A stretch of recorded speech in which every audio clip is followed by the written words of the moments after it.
कि हमें अपने बच्चों के संस्कार को कैसे संवारना है। वस्तुतः मनुष्य एक ऐसा प्राणी है जो संस्कारों का समुच्चय है। उसी संस्कार को सदगुरु कबीर साहब ने अपनी भाषा में गुण कहा है। पशु से जो मनुष्य की भिन्नता है, अन्य प्राणियों से जो मनुष्य की भिन्नता इस धरती तल पर है, उसमें एक सबसे बड़ा जो चीज इस मनुष्य के पास है वह है संस्कार। उस संस्कार के कारण ही मनुष्य अन्य प्राणियों से श्रेष्ठ है और महत्वपूर्ण है। मनुष्य के अंदर से मानवीय संस्कारों को यदि निकाल दिया जाए तो फिर इसका महत्व उस पशु से भी नीचे गिर जाएगा जिसको हम तृतीय प्राणी कहते हैं। मनुष्य के अंदर एक मानवीय संस्कार है जो इसको प्रेम करना सिखाता है। मनुष्य के अंदर वह मानवीय संस्कार है जो इसको संवेदनशील बनाता है। मनुष्य के अंदर मानवीय संस्कार है जिसे माता पिता बड़े बुजुर्गों का सम्मान करना सिखाता है। यदि यह चीज मनुष्य के अंदर से निकाल दिया जाए तो फिर इसको समाजशास्त्रियों ने पशु ही कहा है। दुनिया के महान समाजशास्त्री अरस्तु ने मनुष्य की परिभाषा देते हुए क्या कहा कि the man is social animal. मनुष्य एक सामाजिक पशु है। पशुता से ही तो हम ऊपर उठ करके मानवत्व के धरातल तक आए हैं। एक बार राष्ट्रकवि दिनकर से पूछा किसी ने कि प्राचीन काल में और आज में जो सभ्यता का विकास दिखाई दे रहा है, मनुष्य के विकास में, उसकी चेतना के विकास में जो अंतर दिखाई दे रहा है, वह अंतर आपको किस रूप में दिख रहा है? राष्ट्रकवि दिनकर ने कहा कि बस हमको केवल यही दिखाई दे रहा है जैसा कि डार्विन कहते हैं कि मनुष्य बंदरों से निकला हुआ, इसका पुराना वंशज बंदर है। डार्विन का विकासवादी सिद्धांत यही मानता है। हालांकि कुछ विचारशील लोग कहते हैं कि नहीं, यदि बंदर से मनुष्य का विकास होता तो फिर आज बंदर भी नहीं दिखते और मनुष्य अलग नहीं दिखते। या तो बंदर लुप्त हो गया होता, मनुष्य ही मनुष्य रहता। लेकिन बंदर की भी प्रजातियां दिखाई दे रही है और मनुष्य की भी प्रजाति दिखाई दे रही है। ये कैसे माना जाए कि बंदर विकसित होते होते होते होते मनुष्य बन गया? तो फिर वह बंदर बचा कैसे? जो विकसित होकर के मनुष्यता तक पहुंच गया तो बंदर बच कैसे गया? उसको भी मनुष्य हो जाना चाहिए। लेकिन बंदर की प्रजाति यदि आज अभी के समय में है तो ये मान लेना कि बंदर से विकसित होते होते होते हम मनुष्य बन गए हैं। पता नहीं डार्विन जी को क्या लगा होगा, वो तो वही समझे। लेकिन दिनकर जी ने यहाँ पर बड़ा सुंदर दृष्टिकोण दिया कि डार्विन के सिद्धांतानुसार यदि मनुष्य बंदरों के वंशज से आगे बढ़ते बढ़ते बढ़ते बढ़ते मनुष्य बना है, पाषाण युग से लोह युग से होते होते आज अणु और परमाणु युग तक मनुष्य पहुंचा है। पत्थर से पत्थर टकराने से, चिंगारी निकालने से लेकर के आज आदमी जब सोलर लाइट तक पहुंचा है, तो इस विकासवादी सिद्धांत के अनुसार मुझे सिर्फ यही दिखाई देता है कि एक मनुष्य के चमड़े पर जो पशु की तरह रुआं रहता होगा वो झड़ गया है। ये बदलाव दिखाई देता है। यदि बंदर से ही यह मनुष्य बना होगा तो एक विकास और दिखाई देता है कि इसको भी पूंछ लगे होंगे तो पूंछ झड़ गया। इसके अलावा कहेंगे तो मुझे बहुत ज्यादा विकास नहीं दिखाई देता। दिनकर जी की पंक्ति है कि झरे पूंछ झड़ गए रोमांच, ये बदलाव दिखाई दे रहा है। यदि हम कहें कि मनुष्य में, सभ्यता में क्या बदलाव, क्या परिवर्तन, क्या उन्नति दिखाई दे रहा है, तो राष्ट्रकवि दिनकर ने कहा कि झरे पूंछ झड़ गए रोमांच, पशुता का झरना बाकी है। बाहर से तो संवर गए, अंदर का संवरना बाकी है। बाहर से तो संवर गए, अंदर का संवरना बाकी। अरस्तु इसी बात को कहते हैं कि मैन इज सोशल एनिमल, मनुष्य एक सामाजिक पशु है। पशु वह बाहर से नहीं दिखता है, लेकिन भीतर से वह पाश्विक प्रवृत्ति से घिरा हुआ है। सत्संग में आकर अपने संस्कारों का संवर्धन करके, ध्यान करके, भजन करके, साधना करके, संयम करके, संत सदगुरु का सानिध्य प्राप्त करके जो अपने उस पशुता को गिरा देता है, दुष्प्रवृत्ति को गिरा देता है, शोषण दमन उत्पीड़न की भावना को गिरा देता है, दूसरे को दबाने की, दूसरे को नीचा दिखाने की भावना रूपी जो पशुता हमारे अंदर है, उसको जो गिरा देता है, सचमुच में वही सच्चे अर्थ में मनुष्य कहलाता है। बाकी तो बाहर में केवल दिखने वाला मनुष्य। आकार से मनुष्य होना एक अलग बात है, विचार और संस्कार से मनुष्य होना अलग बात है। आकृति से मनुष्य होना एक अलग बात है और प्रकृति से मनुष्य होना एक अलग बात है। शकल से मनुष्य होना एक अलग बात है, लेकिन अकल से मनुष्य होना एक अलग बात है।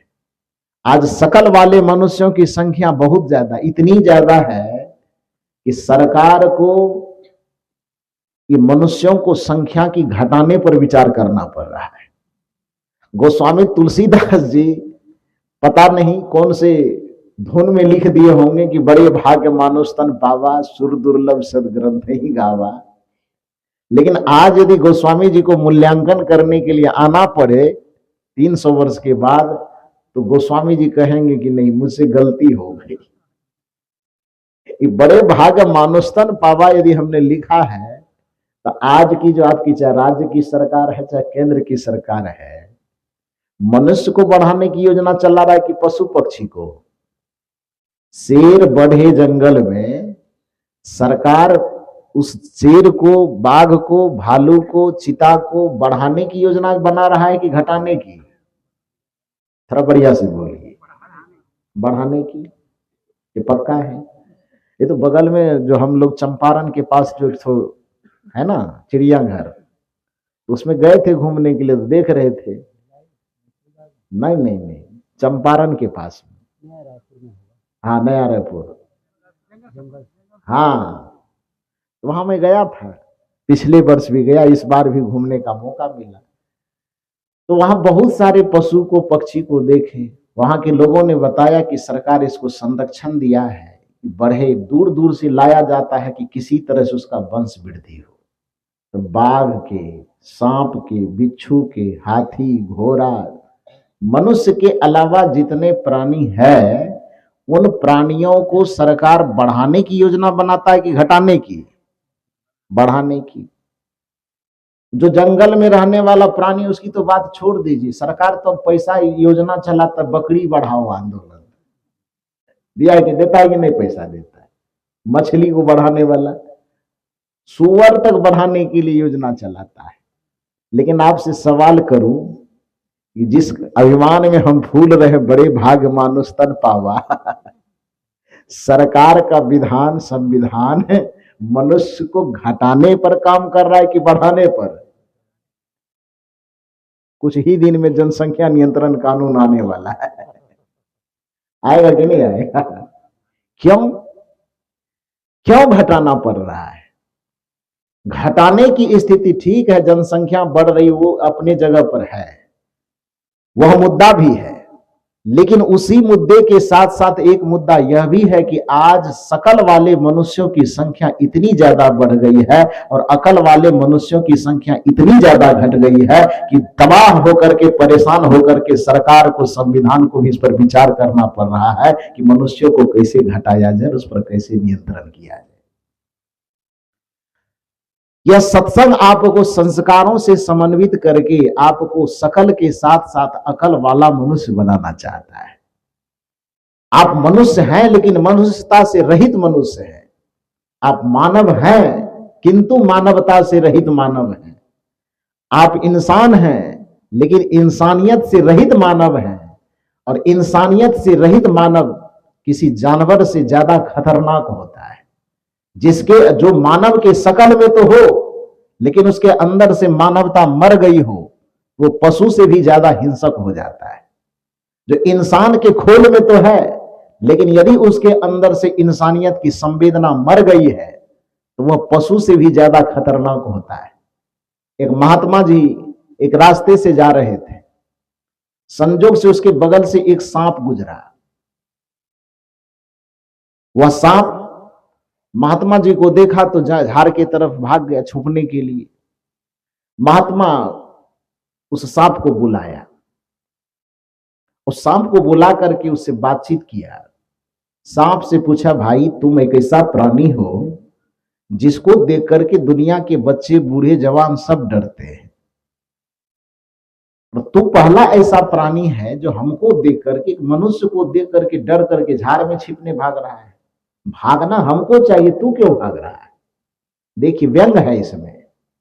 सांप कहता है कि महाराज एक जमाना था जो लोग हमसे डरते थे, लेकिन अब आदमी नाम का जो प्राणी है इस संसार में वो इतना ज्यादा जहरीला और इतना ज्यादा खतरनाक हो गया है कि शायद वो सांप को भी काट ले तो सांप को भी पानी पीने का मौका न लगे। कहा क्यों? कहा इसलिए कि हम जब किसी को कदाचित, वैसे हम किसी को काटते नहीं है, वो काटने की नौबत इसलिए आती है कि जब लगता है कि कोई मुझ पर खतरा पैदा कर रहा है तो अपनी सुरक्षा के लिए हम काटते हैं।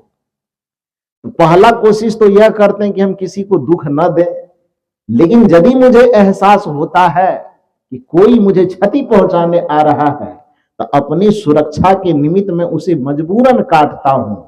लेकिन काटता भी हूं तो इतना अवकाश जरूर देता हूं कि हॉस्पिटल तक जाके कम से कम इलाज करवा ले। लेकिन ये मनुष्यता से रहित मानव इतना जहरीला सांप है, ये इंसानियत से रहित जो इंसान है आज वो इतना जहरीला सांप है कि कदाचित एक सेकंड में यदि ये काट ले तो राम राम कहने का भी मौका नहीं देता है, तुरंत वृंदावन बिहारी लाल की जय हो जाता है। होता है कि नहीं? सीधे एक बार काटे मना कनपट्टी में सटाएगा कि पेट में भोंकेगा, कौन कहना है? आज आदमी रास्ते चलता है, कदाचित इतना जमाना विकसित हो गया है कि शाम होते रहे, शाम के वक्त में यदि आदमी को यहां से निकलना पड़े इसी पंडाल से, तो कदाचित किसी आदमी को जाने में थोड़ी बहुत दिक्कत हो, नहीं जाना है, और पूछा जाए कि आप क्यों नहीं जाना चाहते हैं, तो यदि बताने में संकोच करे तो उससे दोबारा प्रश्न कीजिए कि भूत का डर लग रहा है, वो कहेगा नहीं लग रहा है। उससे पूछिए कि बाघ का डर लग रहा है कि सांप का कि बिच्छू का कि चीता का, वो कहेगा नहीं उसका डर नहीं लगता है। तब पूछिए तब लगता डर क्या? भूत का नहीं, प्रेत का नहीं, सांप का नहीं, बिच्छू का नहीं, आखिर डर किसका लगता है? वो कान में धीरे से कहेगा कि आदमी का डर लगता है। कहेगा कि नहीं कहेगा? कदाचित सांप मिल जाए तो उससे निपटने का उपाय हो सकता है, कदाचित बिच्छू मिल जाए उससे भी निपटने का उपाय हो सकता है। भूत प्रेत होता नहीं है, लेकिन मान लीजिए कि वो मिल जाए, उससे भी आदमी दो दो हाथ कर लेने का औकात रखता है, क्षमता रखता है। लेकिन एक मनुष्य जिसके सामने जाने पर मनुष्य को मुस्कुराना चाहिए, एक मनुष्य के सामने आने पर आदमी को भय रहित होना चाहिए, लेकिन दुर्भाग्य है कि यदि जहरीला प्राणी भी आ जाए, जहरीला जानवर आ जाए, मनुष्य उससे तो भय से मुक्त हो लेता है, उससे दो हाथ करके आगे दाएं बाएं करके निकल जाने की जुगाड़ बना लेता है। लेकिन यदि सामने में कोई मनुष्य दिख जाए तो मनुष्य भय से इतना भर जाता है, जितना वह जानवर से नहीं डरता उतना आज मनुष्य से डरता है। एक भजन हम लोग गाते हैं, लग गया है ग्रहण आदमी को, आदमी से जलन आदमी को। आज आदमी की स्थिति यह है, क्यों? संस्कार गायब हो गया है, सभ्यता मर्यादा संवेदना सब उसके हृदय से गायब हो गई, केवल आदमी का पुतला बना हुआ है। जो जहां है अपने नीचे वाले को केवल दबाना डराना, अपना पोजीशन व्यक्ति इसी बात में मानता है कि हम कितने आदमी को डरा सकते हैं। वह अपने आप को उतना बड़ा पदाधिकारी समझता है जो जितने आदमी को ज्यादा डरा सकता है। इशारे पे इधर आओ, नहीं सुनेगा, पहचानता नहीं है हमको, पहचान करके क्या करेगा उसको। लेकिन अपनी पहचान बचाने बताने के पीछे का वजह यह कि हमको पहचानो कि हमसे तुम डरो, हमारे नीचे दबे रहो। तो जिस आदमी के नीचे जितने आदमी दबे रहते हैं, डरे रहते हैं, वह आदमी अपने आप को समझता है कि हम उतना बड़ा आदमी है ना। आपने एक बहुत बड़े विद्वान जो चित्रकार थे, उसका नाम था पिकासो, आपने नाम सुना होगा, बहुत बड़े चित्रकार थे। कहा जाता है कि एक बार वो कहीं यात्रा पर निकले हुए थे, तो रास्ता में चलते चलते चलते चलते सड़क के किनारे खेत में उसको दिखाई दिया पुतला। लोग अपने अपने खेतों में चिड़िया सबको भगाने के लिए, डराने के लिए पुतला लगा देता है ना। किसी भी साग सब्जी फसल वाले खेत में जो पुतला को देख के चिड़िया सब कम से कम डरे, सोचे कि आदमी है। तो आदमी की तरह ही एक बांस, एक लकड़ी लगा देता है, अपने घर में जो पुराना जूता उता है उसको पहना देता है, फटा पैजामा फटा कुर्ता लगा देता है, और मुंह बनाने के लिए एक हंडी लगा देता है, और उसमें भी मोछ बनाने के लिए चूना लगा देता है। लगाता है ना, उधर बिहार प्रदेश में ज्यादा होता है। कुछ जगह पर तो लोग इतने अंधविश्वास में पड़े रहते हैं कि घर मकान नया बनाता है तो किसी की नजर न लग जाए, कोई जंतर मंतर न कर दे, अब शगुन न हो जाए, उसके लिए मकान बिल्डिंग तैयार करते करते बस वो पुतला वहां लटका देता है। पता नहीं पुतला लटकाने से क्या उसमें नजर घटता है कि बढ़ता है, वो तो लटकाने वाला समझे। लोग भी अजीब अजीब है, कहीं पुतला लटका देता है, कहीं नई गाड़ी खरीदा तो जूता लटका देता है। एक शिक्षक था, नया गाड़ी खरीदा, हमको बोला साहब उसको थोड़ा फूल वगैरह छीट दीजिए। तो मैं फूल वगैरह छीटा, शुभकामना किया कि अच्छा ढंग से गाड़ी चले। उसके बाद उन्होंने कहा साहब रुकिए रुकिए रुकिए, एक मिस्टेक हो गया। मैंने कहा मिस्टेक क्या हुआ? फूल ला ही दिए हैं, जल छीट ही दिए हैं, प्रसाद चढ़ा ही दिए हैं, कुछ दक्षिणा वगैरह भी रख ही दिए हैं, तो अब मिस्टेक क्या हुआ? उन्होंने कहा साहब एक इंपॉर्टेंट चीज छूट गया है। मैंने कहा क्या? और 5 साल का पुराना जूता छूट गया, आगे में लटकाना है। मैंने कहा इतनी सुंदर गाड़ी खरीदे है, इतना बढ़िया बढ़िया प्रसाद लाए हैं, साधु महात्मा पूजा कर रहे हैं, गाड़ी सुंदर देखने में लगे, जूता कहाँ लटकाएंगे? तो आगे पोजीशन में लटकाएंगे, मुंह पर। मैंने कहा क्यों? गाड़ी सुंदर है, कीमती है, इसलिए इसके मुंह पर लटकाएंगे तो किसी की नजर नहीं लगेगी। हम कहे घर में खाली गाड़ी सुंदर है कि और कोई सुंदर है?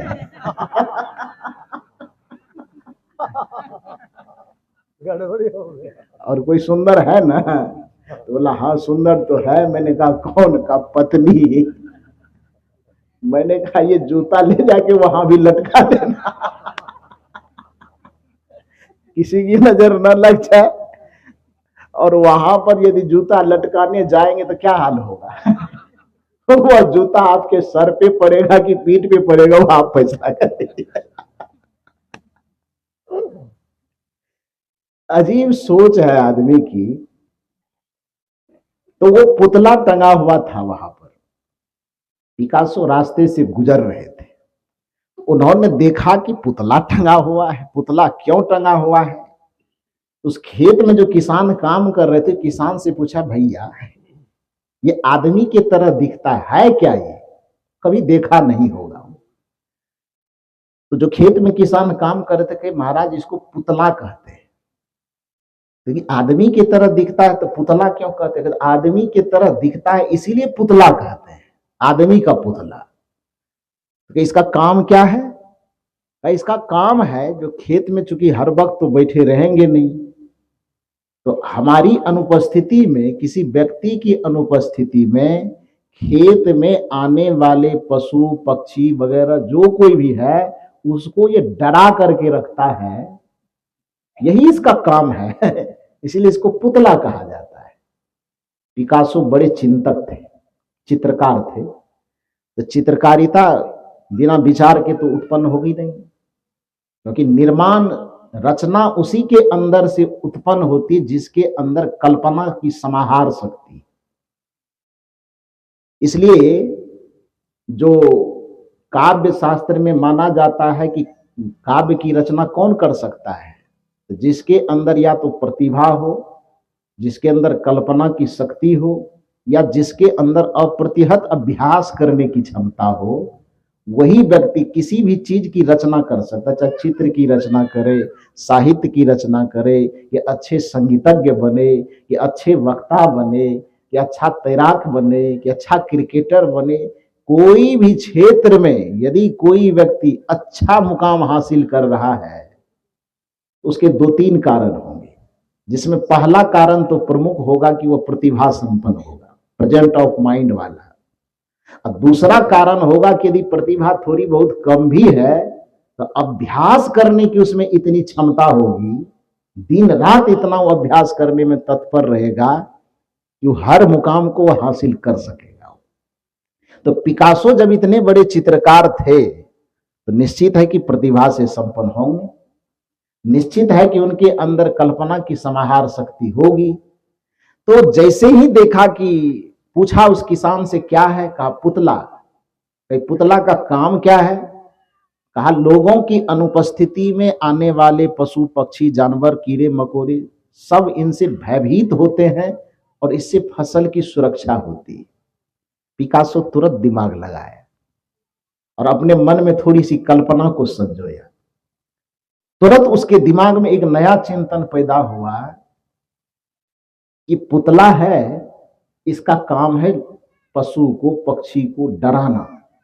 इसका मतलब है जो जितना डराता है वह आदमी तो दिखता है, लेकिन वो आदमी नहीं है, सचमुच में वो आदमी का पुतला है। यही समझना चाहिए कि आदमी वह होगा जिसके सामने आने पर कोई डरे नहीं, आदमी वह होगा जिससे प्रेम करने का मन करे, आदमी वह होगा जिससे मुस्कुराने का मन करे, आदमी वह होगा जिसको गले लगाने का मन करे, आदमी वह होगा जिसको अपना दर्द सुनाने का मन करे, आदमी वह होगा जिसके सामने अपनी पीड़ा प्रकट करने का मन करे, आदमी वह नहीं होगा जिसके सामने अपने मन की भाव को व्यक्त करने में भी डर लगे, कपकपाने में लगे, मन कपकपाने लगे, तन कपकपाने लगे। तो समझ लेना चाहिए कि सामने वाला वह आदमी नहीं है बल्कि आदमी का पुतला है।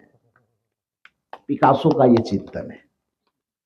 एक पत्नी को अपने पति के सामने अपने मन की पीड़ा व्यक्त करने में डर लगने लगे, समझ लेना चाहिए वो पति महोदय पति नहीं है, अब क्या है, वो पति का पुतला है।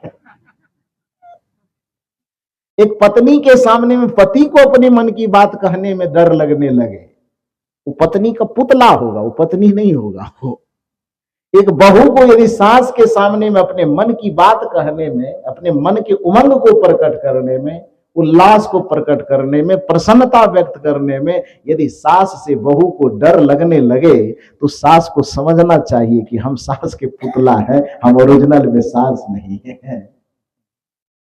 एक सास को अपनी बहू के सामने अपने मन की भावना, कुछ खाने का मन करे और बहू को बता न सके, ये बताएंगे तो पता नहीं क्या बोल देगी, समझ लो कि तू बहू की भूमिका में फिट नहीं बैठ रही है, तू बहू का पुतला बन करके आई है। पिकासो का चिंतन यह है कि मनुष्य वह है जिसके अंदर प्रेम भरा हो, मनुष्य वह है जिसके अंदर संवेदना भरा हो, मनुष्य वह है जिसके अंदर करुणा भरा हो, मनुष्य वह है जिसको एक दूसरे को समझने की सद्भावना एक दूसरे से जुड़ी हुई हो, एक दूसरे को समझने की क्षमता हो, उसको मनुष्य कहा जाता है। तो मैं कह रहा था कि संस्कार से हीन जो भी मनुष्य होगा वह मनुष्यता से रहित होगा, इसलिए वह मनुष्यता से रहित मनुष्य जो होता है वह पशु से, वह जानवर से भी ज्यादा खतरनाक होता है।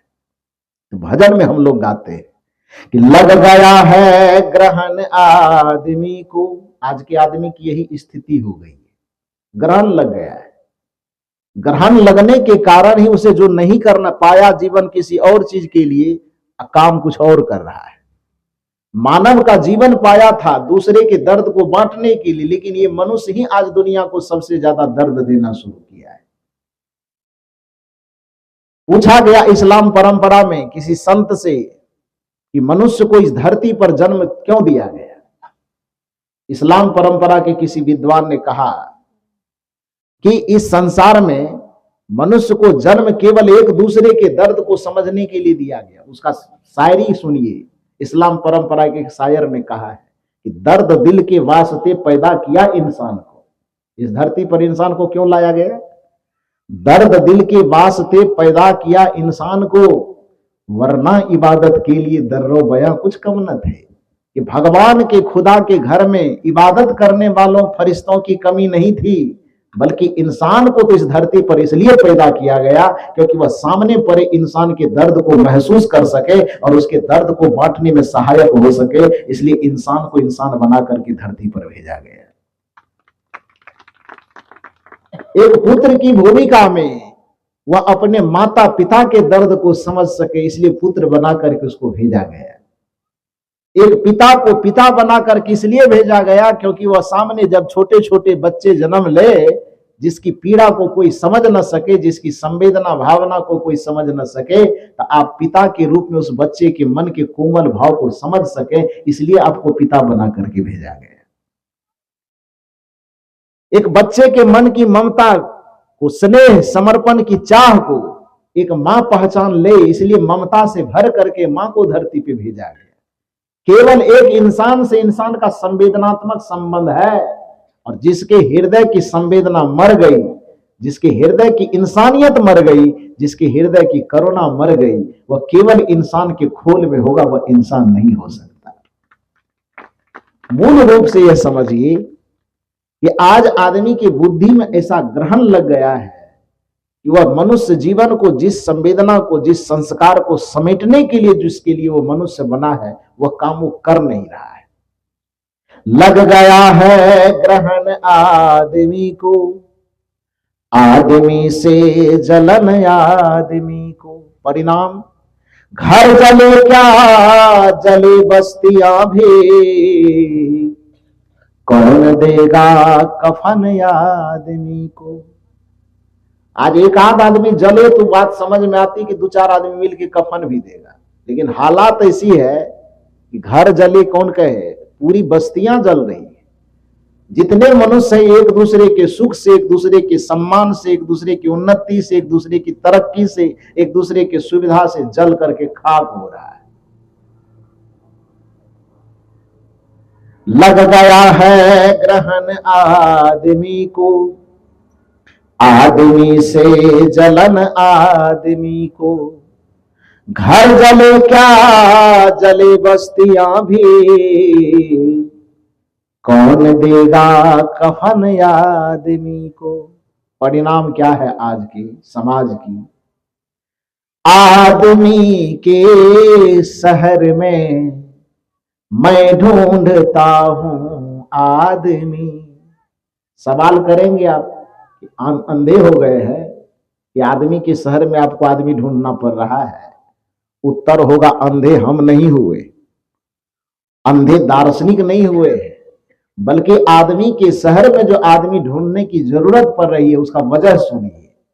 आदमी के शहर में मैं ढूंढता हूं आदमी। क्यों?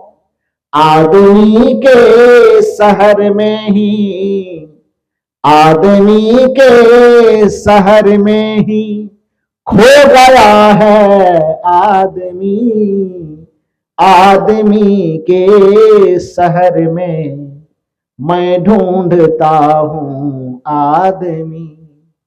एक दूसरे के सम्मान को समझने वाला, एक दूसरे की संवेदना को समझने वाला, एक दूसरे की पीड़ा को समझने वाला हजारों में आदमी को ढूंढेंगे तो दो चार मिलेंगे, सब नहीं मिलेंगे।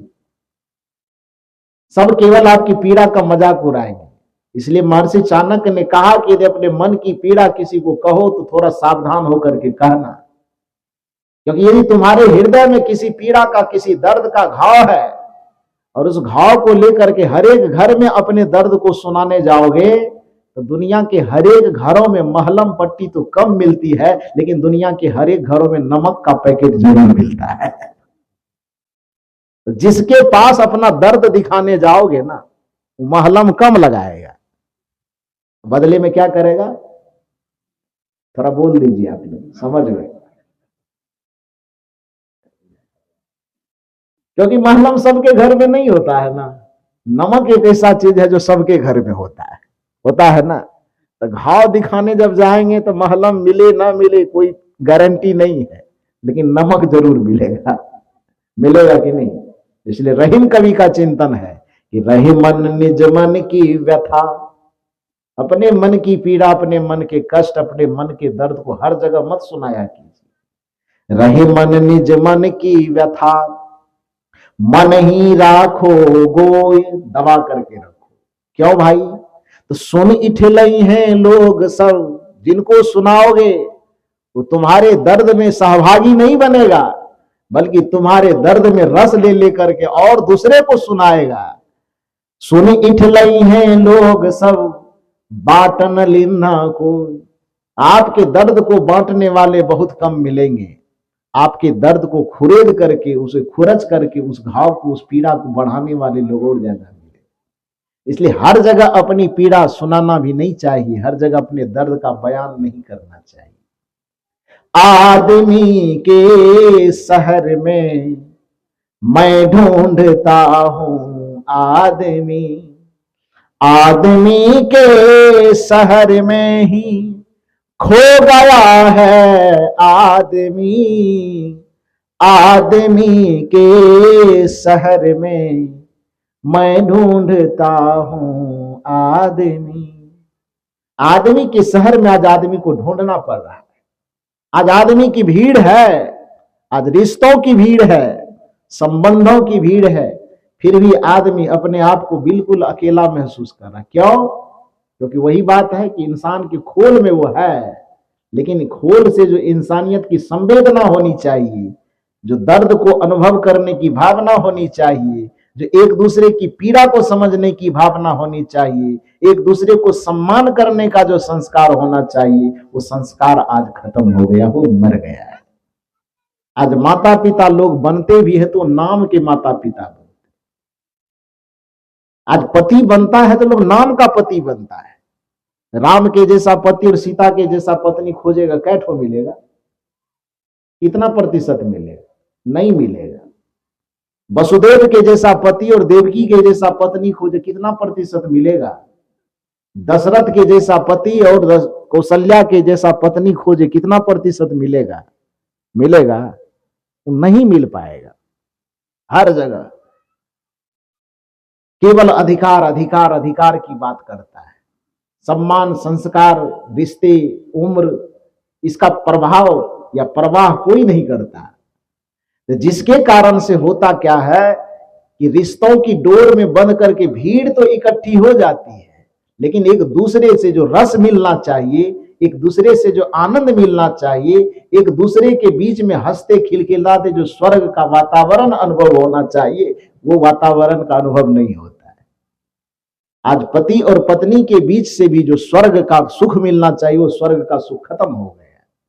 आज बच्चों से जो सुख मिलना चाहिए, स्वर्ग का सुख मिलना चाहिए, वो खत्म हो गया। सबको लगता है कि हम एक दूसरे का बोझा उठाए ढोए चले जा रहे हैं। पति लोग एकांत में बैठ करके गाते, तो फिल्म लगाना है क्या? जब से हुई है, बोल दीजिए बढ़िया से। आप क्यों बोले? ये हम लोगों का मामला नहीं है, ये उधर वाला का मामला है। जब से हुई है शादी, आंसू बहा रहा हूं, आफत गले पड़ी है, वो भी अभी कह दे उसको निभा रहा। इसी फॉर्मूले के तहत हर एक रिश्ते को हर कोई जी रहा। सबको लगता है कि हम एक दूसरे के बोझा बने हुए हैं, और सबको लगता है हमारे ऊपर दूसरा कोई बोझा बना हुआ है। इसलिए बड़ा सुंदर फिल्म का गाना एक समय में चला होगा, जो शायद सब लोग जानते होंगे, कभी कभी गुनगुनाते भी होंगे।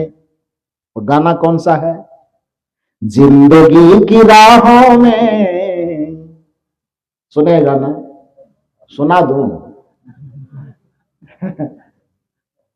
जिंदगी की राहों में रंजो गम के मेले हैं। जिंदगी के सफर में एक दूसरे को गम बांटने वाला हम सफर चाहिए था, लेकिन हम सफर तो मिले, लेकिन उस ट्रेन की पटरी के तरह मिले जो चलेंगे तो जीवन भर साथ साथ, लेकिन दिल से दिल कभी मिलता नहीं है, मिलेगा नहीं। ट्रेन की पटरी को देखें चलते हुए, पटरियां चलती नहीं है, पटरियां तो स्थिर रहती है। लेकिन वह पटरी चाहे जहां से जहां तक पहुंच जाए, रायपुर से एकदम नागपुर तक पहुंच जाए, मुंबई तक पहुंच जाए, कि पूरे पृथ्वी की परिक्रमा कर ले, ट्रेन की जो दो पटरियां होती है वो चलती हमेशा साथ साथ है। ऐसा नहीं कि एक पटरी दाएं एक पटरी बाएं, या एक पटरी 10 कदम आगे एक पटरी 10 कदम पीछे, ऐसा नहीं होता है। वो पटरियां चलती हमेशा साथ साथ है, जहां से शुरू होती है और जहां पर अंत होती है, दोनों पटरियां एक साथ चलती है। लेकिन दुर्भाग्य है कि दोनों का मुलाकात कभी नहीं होती, दोनों पटरियां कभी नहीं मिलती। आज के संबंधों की जो स्थिति है, चाहे वो कोई भी संबंध हो, उन संबंधों की स्थिति यही है कि साथ साथ रहना होता है, साथ साथ खाना होता है, साथ साथ सोना होता है, साथ साथ जीना होता है, साथ साथ हर काम होता है, लेकिन दोनों का दिल, दोनों का मन, दोनों का विचार, दोनों का दिमाग, दोनों की संवेदना एक दूसरे से मिल नहीं पाती। जिंदगी की राहों में रंजो गम के मेले हैं, भीड़ है कयामत की। ये भीड़ केवल कयामत की आफत देने वाला, आफत घटाने वाला नहीं है। भीड़ है कयामत की और हम अकेले हैं, जिंदगी की राहों में रंजो गम के मेले हैं। गाना लिखने वाला शायद वो सत्संगी होगा, बड़ा अनुभव किया होगा पीरा को। वो बड़ा सुंदर से पंक्ति खींचा है वो, आईने के 100 टुकड़े करके हमने देखे हैं। यहां इसका अभिप्राय क्या हुआ? आईने के 100 टुकड़े करके हमने देखे हैं, मतलब एक मनुष्य अपने जीवन की उस सुख को प्राप्त करने के लिए, सुकून को प्राप्त करने के लिए, चैन को प्राप्त करने के लिए एक साथ अनेक रिश्तों को खड़ा किया। बेटा बेटी, पति पत्नी, साला सरहद, ननद भौजाई, सास बहू, पता नहीं कितना रिश्ता, तो अलग अलग संबंध, अलग अलग रिश्ते जो आपने खड़ा किया, ये सब आईना ही तो है। उस सब आईना में आप सुख की तलाश करें कि इधर से नहीं मिले तो थोड़ा उधर से मिल जाए, उधर से नहीं मिल रहा तो थोड़ा उधर से मिल जाए, यही नहीं चाहते हैं। एक मनुष्य 100 दोस्त क्यों बनाता है?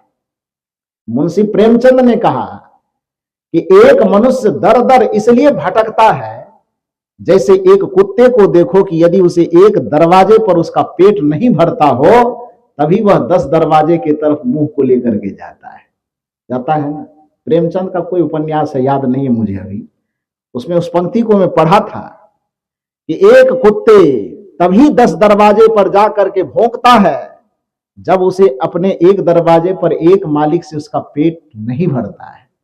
उसी तरह से एक मनुष्य सुख की कामना पाले, हर एक जगह पर जा करके सुख की तलाश तभी करता है जब एक जगह उसको उस सुख की पूर्णानुभूति नहीं होती है, तो स्व आईना खड़ा कर लेता है। ये दोस्त, ये रिश्ता, ये पान खाने वाला दोस्त, तो चाय पीने वाला दोस्त, चाय पान से भी संतोष नहीं होता, दारू पीने वाला दोस्त वो बनाता है कि 4 मिनट ही सही, आधा घंटा ही सही, थोड़ा चखना मखना खाते खाते एंजॉय हो जाए, दुख को भुला सके, इसी कोशिश में तलाश करता है कि रिश्तों का आईना खड़ा हो जाए। लेकिन रिश्तों का आईना खड़ा होने के बावजूद भी होता क्या है? फिल्म का गाना है, लेकिन सूत्र इसमें बड़ा गहरा छिपा हुआ है। आईने के 100 टुकड़े करके हमने देखे हैं, आईने के 100 टुकड़े करके हमने देखे हैं, एक में भी तन्हा थे 100 में भी अकेले हैं, एक में भी तन्हा थे 100 में भी अकेले हैं, जिंदगी की राहों में रंजो गम के मेले हैं। भीड़ है कयामत की, पुतला वाला है ना, भीड़ तो होगी, संवेदना मरी हुई, संस्कार मरा हुआ है। भीड़ है कयामत की और हम अकेले हैं, जिंदगी की राहों में रंजो गम के मेले हैं। हर आदमी जो जिंदगी के सफर में, जिंदगी की राह में चल रहा है, उसको जो सुकून मिलना चाहिए परिवार से, पत्नी से, बच्चे से, पति से, माता से, पिता से, वो सुकून नहीं मिल पा रहा है। इसका सिर्फ एक वजह है कि जिस संस्कार के कारण, जिस गुण के कारण वह मनुष्य कहलाता है, उस गुण से ही आज वह वंचित हो गया है। कबीर साहब ने इसीलिए कहा, मानुष तेरा गुण बड़ा, तू बड़ा नहीं है, तेरा गुण बड़ा है। यदि मनुष्यता का गुण तू अपने अंदर भर ले, संवेदना और संस्कार का गुण अपने अंदर भर ले, शील और सदाचार का गुण अपने अंदर भर ले, तो फिर एक मनुष्य के अंदर इतनी क्षमता आती है कि पूरी दुनिया को समेट करके वो वसुधैव कुटुंबकम का नारा दे सकता है। एक गांधी के अंदर इतनी क्षमता है कि गुजरात की धरती पर जन्म लेकर के पूरे भारत के तो राष्ट्रपिता बने ही बने। भारत के बाहर भी धरती के किसी कोने में जाइए आप, तो महात्मा गांधी का नाम आदमी उटपटांग तरीके से लेता है कि श्रद्धा के साथ लेता है? क्यों लेता है? क्योंकि उसके सामने में देश की सीमा का कोई मतलब नहीं है। उसके सामने में देश को, भारत कोई राष्ट्र नहीं है, उसके सामने में विश्व एक राष्ट्र है। उसके सामने में छत्तीसगढ़, गुजरात, बिहार, बंगाल और कुछ नहीं है। उसके सामने में पूरी धरा और पूरी धरा के मनुष्य उसके अपने परिवार है। गांधी के सामने जब भी कोई व्यक्ति आता है तो वो हर एक नए व्यक्ति को भी लगता है कि गांधी जी उसके अपने हैं। उनकी समस्या में भले कोई खड़ा हो कि ना खड़ा हो, लेकिन यदि किसी पीड़ित मानवता को, किसी तड़पते मानवता को देखेंगे गांधी जी, तो चाहे वो धरती का कोई भी कोना होगा, गांधी उठ करके खड़ा होगा। इसलिए गांधी उनको धरती का पिता लगता है। तो एक मनुष्य यदि अपने अंदर मनुष्यता के गुण को भर ले तो फिर वो गांधी हो जाता है। एक मनुष्य यदि अपने अंदर संवेदना को, संस्कार को और मनुष्यता को भर ले तो वही कबीर हो जाता है। एक मनुष्य अपने अंदर मनुष्यता के गुण को भर ले, संवेदना को भर ले, शील को भर ले, सदाचार को भर ले, संस्कार को भर ले और अपने हृदय को इतना विशाल कर दे, वो पूरे धरती के भगवान बुद्ध बन जाते हैं, भगवान महावीर बन जाते हैं, गुरु नानक बन जाते हैं। राम ही राम बने तो क्यों बने भाई? आदमी से लेकर के पशु, पक्षी, गिलहरी तक को अपना लिया, तब न भगवान बने। इसका सीधा सा अर्थ है कि भगवान बनने के लिए भी आपको संवेदना का विकास करना होगा। इतना संवेदना का विकास करना होगा कि आदमी की बात छोड़ो, पशु भी आपकी बाहों में आकर के झूमने लगे, पक्षी भी आपके पास आकर के झूमने लगे। ऐसा नहीं कि पक्षी आने से डरे कि जाएंगे तो ये तो भुजिया बना के खा जाएगा। यदि ऐसी भावना एक पशु के, पक्षी के मन में हो रहा है तो समझो कि आप इंसान बनने के काबिल नहीं, तो भगवान क्या बनो। भगवान शिव को देवों का देव, महादेव कहा जाता है। इसके पीछे का भी वजह यही, कल भी मैंने कहा था कि पत्थर वाले होने के कारण वो भगवान नहीं है। हृदय में करुणा का विकास करने के कारण, संवेदना का विकास करने के कारण, मानवीय संस्कारों के विकास करने के कारण वो देवों के देव महादेव है। सोचिए कि उनके परिवार में, घर में कितने प्रेम का वातावरण छाया हुआ होगा कि उनके प्रेम की खुशबू से उनके समीप रहने वाले जो जानवर हैं, जो पशु पक्षी मानवेतर प्राणी है, उस पर भी उनके प्रेम के संस्कार का प्रभाव ऐसा पड़ गया कि दो विरोधी चीज रहने के बावजूद भी, नेचर से, प्रकृति से एक दूसरे के विपरीत रहने के बावजूद भी वो प्रेम के सागर में हिलोरे खा रहा है। कैसे? उसका उदाहरण देखिए। शिव जी के पास जो सवारी है, वो सवारी कौन चीज है? स्कॉर्पियो की फॉर्च्यूनर? क्या है? नंदी बैल। तब तो जान रहे हैं आप लोग। माता पार्वती के पास जो सवारी है वो कौन चीज है? शेर की सवारी। उनके दो पुत्र हैं, कार्तिक और गणेश जी। कार्तिक की सवारी क्या है? कोई उधर बोल रहा है गरुड़ जी।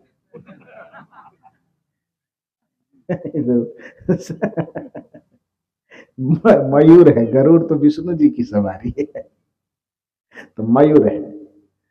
और गणेश जी की सवारी वो तो सब जानते हैं,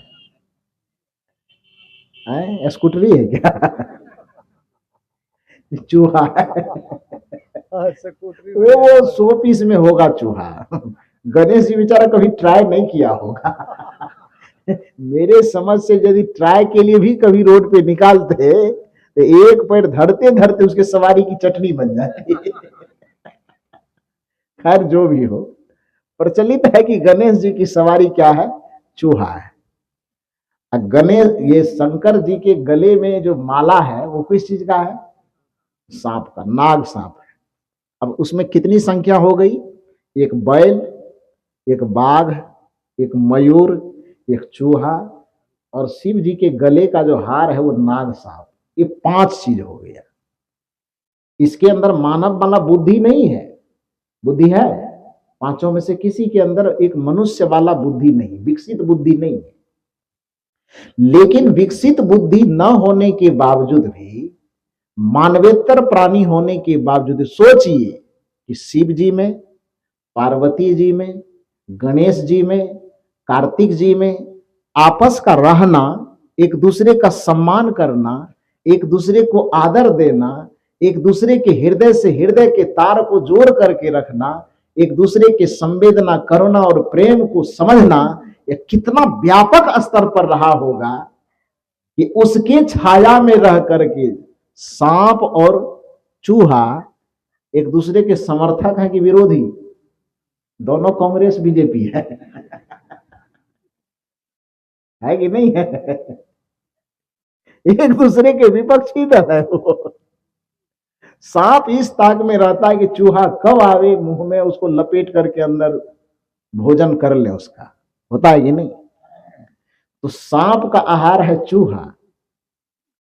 अब बाघ बैल वहां पर है, बाघ और बैल एक दूसरे के समर्थक है कि विरोधी है? वो विरोधी है।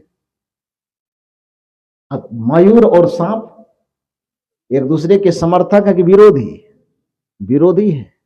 लेकिन जितने वहां पर इकट्ठे प्राणी हैं वह सब एक दूसरे के विरोधी है। लेकिन एक दूसरे के विरोधी रहने के बावजूद भी भगवान शिव के ठहरने का जो निवास स्थान है वो तो आप लोगों को पता ही है।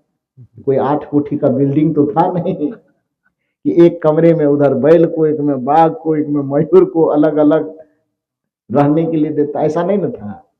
तो पहाड़ के गुफा में रहते थे, पहाड़ पर रहते थे तो किसी तरह से 2 ठो गुफा बनाया होगा। एक गुफा के अंदर अपने परिवार के सभी सदस्य रहते होंगे और दूसरे गुफा के अंदर में अपना जो सवारी सब है, स्कॉर्पियो, फॉर्च्यूनर सब उसको रखते होंगे। तो एक कमरे में उन लोगों का, उन महापुरुषों का जीवन किस प्रकार से व्यतीत होता होगा, कितनी करुणा के साथ, कितने सम्मान के साथ, कितने प्रेम के साथ, कितने आदर और संवेदना के साथ, इसकी कल्पना कीजिए। क्योंकि फल को देख करके बीज का अनुमान लगाया जाता है। नीति कहती है कि खंडहर को देखकर इमारत कैसी होगी इसका अनुमान लगाना या दार्शनिक का काम है, चिंतक का काम है। विचारवान वही होता है जो खंडहर को देख करके पता कर ले कि इमारत अपने जमाने में कैसा होगा।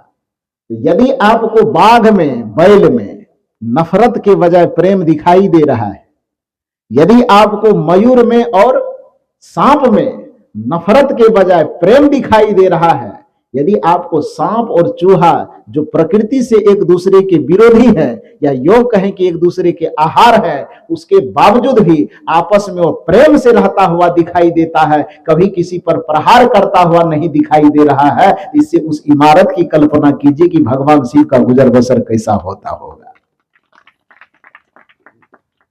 वो देवों के देव महादेव ऐसे नहीं कहलाए ना। लेकिन हम लोगों ने जो, हमको जो लेना चाहिए अपनी संस्कृति से वो ले तो रहे नहीं है। हम लेंगे शिव जी को देखेंगे तो क्या लेंगे? पाभर भांग पिलाए दाना, चिलम लेंगे, गांजा लेंगे, एकदम तन में भस्म रमा करके, और अभी कभी कुंभ गए न, वो हालत मत पूछिए। कुछ चीजें तो अच्छा लगा देखने में, लेकिन कुछ चीज को ऐसा देखे जो मन ये सोच रहा था कि ये चीज नहीं देखते तो ज्यादा बेहतर था। जी सच बोल रहा हूं, कुछ चीज अच्छा लगा कि जीवन का ये पहला अनुभव है कि नहीं, वैसी जगह पे जाना चाहिए जहां पर इतनी संस्कृतियां, इतनी सभ्यता, इतने लोग, अलग अलग जगहों से एक जगह आपको देखने का मौका मिलता है, हर एक प्रकार के वातावरण से अवगत होने का मौका मिलता है। इसलिए मौका लगे, अवसर लगे तो ऐसी जगहों पर जाना चाहिए। लेकिन कुछ चीजें ऐसा लगा, वो बताइए कितना गजब है कि हमारी संस्कृति कृषि प्रधान और ऋषि प्रधान है ना, धर्म प्रधान देश कहलाता है। कृषि और ऋषि दोनों की प्रधानता है यहाँ पर। यहाँ पर कोई चोर उचक्का भी यदि साधु का वेश पहन ले, थोड़ा टीका लगा ले, जटा बढ़ा ले, तो उसका क्या है खोजबीन बाद में होगा। पहले हजारों लोग उसके चरण पे माथा रगड़ के प्रणाम कर लेगा, करेगा कि नहीं करेगा। ये संस्कृति का प्रभाव है कि हमारी संस्कृति इतनी महान है, महात्माओं के प्रति, धर्मात्माओं के प्रति, ऋषि मुनियों के प्रति इतना आदर भाव है कि नकली भी यदि एक वेश को धारण कर ले तो असली के बराबर वो दर्जा पा जाता है। पता है ना, उस जगह पर गए, कौन मत मानता है, कौन पूजा करता है, कौन पाठ करता है, वो तो अलग विषय है। लेकिन किसी भी मत को माने, कोई भी पूजा करे, कोई भी पाठ करे, किसी भी सिद्धांत को माने, लेकिन साधु का जो एक उच्च आदर्श है, उस आदर्श में सबको जीना चाहिए, उस मर्यादा में सबको जीना चाहिए। इसलिए कबीर साहब ने करे, बंदगी करो विवेक की, बेस धरे सब कोई, सोई बंदगी वही जानी दे जहां शब्द विवेक न हो। बेस दख मत भूलिए, साहब कहते बेस को देख करके मत भूलो, क्योंकि इस बेस में बहुत सारे बगुला भगत भी घूमा करते हैं। उस चीज को मैंने देखा वहां पर, साधु बेस के प्रति इतनी मर्यादा थी। बोलना नहीं चाहिए, अपने घर की बुराई कोई नहीं करता है, लेकिन सिखाना भी है तो ये तो अपने परिवार के बीच चर्चा करना ही पड़ेगा। क्या देखा कि हमको, चूंकि भीड़ वहां बहुत ज्यादा थी, तो जिस शिविर में हम ठहरे थे वहां के एक साधु, उन्होंने कहा साहब कुछ घूमना चाहते हैं। मैंने कहा जी घूमना चाहता हूँ। कि स्कॉर्पियो तो जाएगी नहीं इस भीड़ में, तो मैंने कहा तब, तो कहीं मोटरसाइकिल पे आपको घुमा सकता हूँ। तो निकाला हूँ मोटरसाइकिल और बैठाया मुझे। जो जो प्रमुख प्रमुख स्थान था जो देखने के लायक, उन जगहों पर ले जाकर 3-4 घंटा में मुझे घुमा दिया। तो बहुत अच्छे अच्छे लोगों से मिले, अच्छे अच्छे जगह पर गए। लेकिन उसी क्रम में जो रास्ता से गुजरते थे, तो जिनको वीआईपी कल्चर के था तो मिला होगा गाड़ी पर चलने के लिए, गाड़ी पे जा रहे थे। दोनों तरफ जनता की भीड़ खड़ी है, आम जनता की, जो श्रद्धा लेकर के गया है साधु के प्रति, संत के प्रति। आम जनता जो श्रद्धा के कारण ही गया है, नहीं तो 15-15 किलोमीटर, 20-20 किलोमीटर चलने की क्या जरूरत है उसको। क्यों जाएंगे वो, नहाने के लिए और कहीं पानी नहीं मिलता है। वहां तो श्रद्धा भावना के साथ लोग गया है। लेकिन वहां जाने के बाद भी देखा मैंने क्या, तो साधु कहलाने वाले लोग 5 ठो 6 ठो गाड़ी में बैठा हुआ, स्कॉर्पियो में या और कोई गाड़ी में, लग्जरी गाड़ी में, बड़ा बड़ा जटा, तिलक, माला, एकदम गिनती नहीं हो सकेगी इतना माला है वो पहना हुआ है। सामने से जा रहा है और अगल बगल में चलते हुए लोग वो देखता है तो शीशा खोल करके मुंह में सिगरेट लेता है, और सिगरेट से ऐसा ऐसा स्टाइल मारता है कि रजनीकांत फेल कर जाए।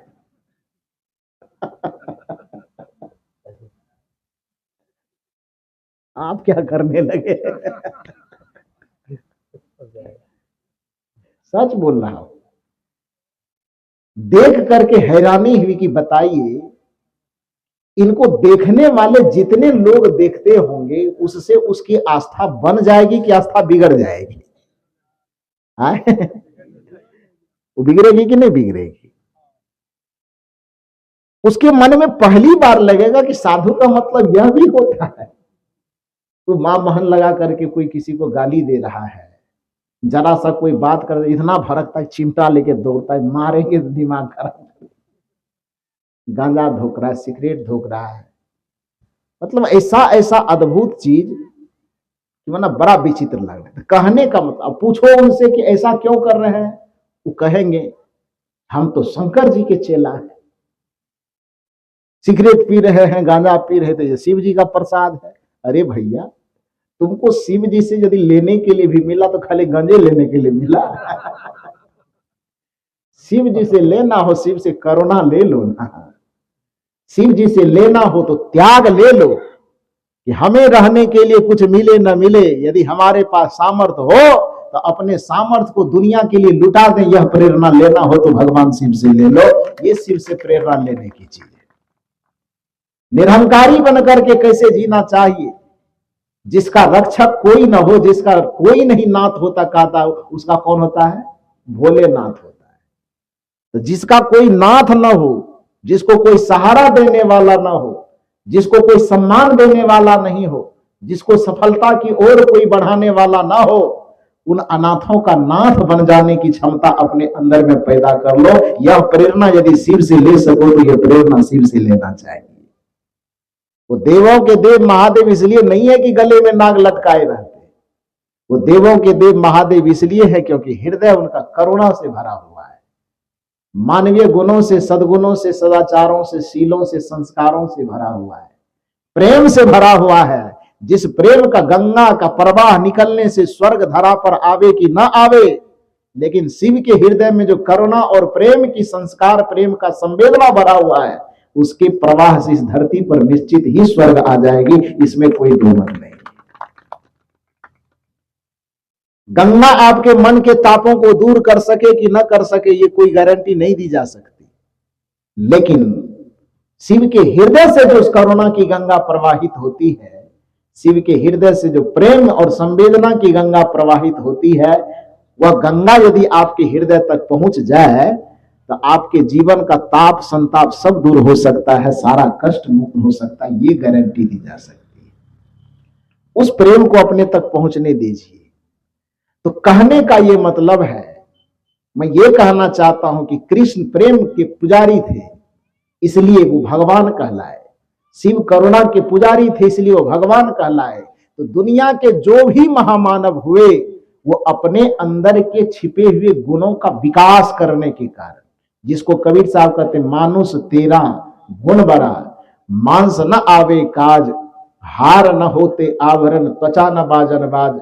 हे मनुष्य, आपके हमारे सबके अंदर में वह गुण की संपदा, संस्कार की संपदा दे करके आपको हमको सबको भेजा गया है। आपका हमारा कर्तव्य है कि उस संस्कार को मिटने मत दीजिए, उस संस्कार को घटने भी मत दीजिए, बल्कि जहां तक हो सके उस संस्कार की सुरक्षा कीजिए और उसके संवर्धन का निरंतर प्रयास कीजिए कि वह संस्कार विकसित हो सके, और इतना विकसित हो सके कि हम इंसान बन करके तो जन्म लिए और उसको विकसित करते करते करते करते हम भगवान बन सके। कहा गया है, एक भजन आप लोग बराबर सुनते होंगे, भला किसी का कर न सको तो बुरा किसी का मत करना, पुष्प नहीं बन सकते यदि तुम कांटे बन कर मत रहना। यह अपनी इंसानियत को संभालना है। पहला कोशिश तो हमारा होना चाहिए कि हम किसी का भला कर सकें, यह इंसानियत है, यही मानवता है। लेकिन विचारक कहते हैं कि पहले यदि भला ना कर सकते हो तो इतना रहम करना दुनिया के ऊपर, किसी का बुरा मत करना। पहला कोशिश यह करना कि किसी के रास्ते का, किसी के मार्ग का फूल बन जाना, और कदाचित यदि फूल बनने का सामर्थ्य ना हो तो इतनी दया जरूर करना इस दुनिया पर कि किसी की राह का कांटा मत बनना। भला किसी का कर न सको तो बुरा किसी का मत करना, पुष्प नहीं बन सकते यदि तुम कांटे बन कर मत रहना। इसी भजन में कड़ी है कि हम इंसान बन करके आए हैं, हमारा दायित्व है कि हम भगवान बने। भगवान को प्राप्त न करें, भगवान बने। प्राप्त करना एक अलग चीज है, किसी को प्राप्त करके क्या करेंगे? प्राप्त हुआ जो भी चीज होगा वो छूट जाएगा, और जो चीज आप बनेंगे वो छूटेगा नहीं, क्योंकि जो बनता है, जो होता है वह स्वरूप होता है, जो मिलता है वह रूप होता है। रूप हमेशा छूटता है और स्वरूप कभी नहीं छूटता है, क्योंकि स्वरूप स्वरूप खुद का ही रूप है, तो वो अलग कैसे, खुद से अलग कैसे होगा? जो स्व का ही रूप हो वह स्व से अलग कैसे हो सकता है? इसलिए माता सबरी और श्री राम जब आमने सामने हुए थे, यहां पर रूप और स्वरूप की थोड़ी चर्चा कर, यही निर्गुण और सगुण का भेद है। यही सदगुरु कबीर साहब के दर्शन में और अन्य महात्माओं के दर्शन में भेद है। कि अन्य महात्मा, अन्य मार्गी लोग कहते हैं कि रूप ही हमारा परम प्राप्तव्य है, कि भगवान का रूप सामने में आ जाए काफी है। कबीर साहब कहते नहीं, मैं उसको काफी नहीं मानता। जब तक अपना स्वरूप आपके सामने में प्रकट न हो तब तक भक्ति पूर्ण नहीं होती, यह कबीर साहब का कहना है। और घुमा फिरा करके कदाचित उसी बात को सब लोग स्वीकार करते, जिन्हें लगता है कि गोस्वामी तुलसीदास जी सगुणवाद के प्रचारक हैं, अयोध्यापति श्री राम जी के पास सबको ले जाना चाहते हैं, उनकी भक्ति करवाना चाहते हैं। उस व्यक्ति को श्री राम जी के दर्शन की गहराई में थोड़ा सा डूबना चाहिए, गोस्वामी जी के दर्शन में की गहराई में थोड़ा सा डूबना चाहिए, तो पता चलेगा कि घूमते फिरते गोस्वामी तुलसीदास जी को भी कबीर साहब का अनुगामी होना पड़ता है। कैसे? तो एक प्रसंग से स्मरण कीजिए। जिन्हें लगता है कि गोस्वामी तुलसीदास जी रामचरितमानस लिख करके केवल राम का प्रचार, अयोध्यापति राम का प्रचार किए हैं, उनको इस पंक्ति से समझ में आएगी कि अयोध्यापति राम जी का प्रचार करते करते करते करते अंत में गोस्वामी तुलसीदास जी कबीर के राम के पास पहुंचते हैं, जो अयोध्या में नहीं निवास करते बल्कि सबके घट घट में निवास करते हैं। कैसे? संजोग की बात है कि रामचरितमानस के अंतर्गत इस प्रसंग को जो लिखा गया, इस सबरी के सामने में श्री राम जी खड़े हैं, श्री राम जी उपदेश कर रहे हैं नवधा भक्ति की, अब माता सबरी उसको सुन रहे हैं। हालांकि वाल्मीकि रामायण में प्रसंग नहीं है, गोस्वामी जी कुछ अच्छा सोच के ही लाए होंगे, और क्या सोचे होंगे तो गोस्वामी जी जाने, ये प्रसंग उसमें अपने मन से डाले वो। तो गोस्वामी जी राम जी और मैया सबरी को खड़ा करते हैं, माता सबरी को श्रोता और श्री राम जी को वक्ता बनाते हैं। लेखक को इतनी आजादी होती है कि कुछ का कुछ कर सकते हैं, जहां न जाए रवि वहां जाए कवि, वो कल्पना से कुछ भी तैयार कर सकते हैं। तो गोस्वामी जी राम जी को खड़ा किए, सबरी जी को खड़ा किए, और श्री राम जी के माध्यम से मैया सबरी को नवधा भक्ति का उपदेश करवाए, जिसमें प्रथम भगति संतन करी संगा, दूसर रति मम कथा प्रसंगा, गुरुपद पंकज सेवा, तीसर भगति अमान, चौथी भगति मम गुण गण करहि कपट तजिगान, मंत्र जाप मम दृढ़ विश्वासा, पंचम भजन सुवेद प्रकाशा, छठ दम शील विरति बहु कर्मा, निरत निरंतर सज्जन धर्मा, सातम सम मोहि मैं जग देखा, मोते अधिक संत करी लेखा, आठम जथा लाभ संतोषा, सपने हूं नहीं देखिए परदोषा, नवम सरल सब विधि छल ही न, मम भरोस ही हरस न देना। ये कबीर साहब वाला भक्ति है कि सगुन वाला भक्ति है? ये पूरी पूरी भक्ति का पैराग्राफ ये कबीर साहब के भक्ति से एकदम मेल खाता है। सगुनवादी कहता है मंदिर जाओ, और कबीर साहब कहते संत के पास जाओ। और राम जी के यहाँ जो मुख से कहलवाया गया कि भक्ति कहाँ करे, तो राम जी मंदिर भेज रहे हैं कि सत्संग में? प्रथम भगति मंदिर की सत्संग? आए दो रास्ता है, पंडित जी कहता मंदिर और संत लोग कहते सत्संग। राम जी को गोस्वामी जी बीच में खड़ा करवाए कि आप जजमेंट कीजिए। अब बीच में खड़ा होकर के राम जी से पूछा रहा, प्रथम भक्ति किधर, मंदिर के तरफ किधर पंडाल में? राम जी क्या कहते, प्रथम भगति। बड़ा गजब है, राम जी का खटिया खड़ा हो जाएगा। राम जी का नहीं तो जज है, गोस्वामी जी का खटिया खड़ा हो जाएगा। हालांकि इसमें किसी दूसरे का योगदान नहीं, गोस्वामी जी ने खुद ये मामला चलाया है। तो प्रथम भगति संतन करी संगा, ये दर्शन तो कबीर साहब का नहीं जी। इस संतन के संग लाग रे तेरी अच्छी बनेगी, अच्छी बनेगी तेरी बिगड़ी बनेगी, संतन के संग पूर्ण कमाई, होय तेरो बरभाग रे तेरी अच्छी बनेगी। हंसन की गति हंस ही जाने, क्या जाने कोई कागरे।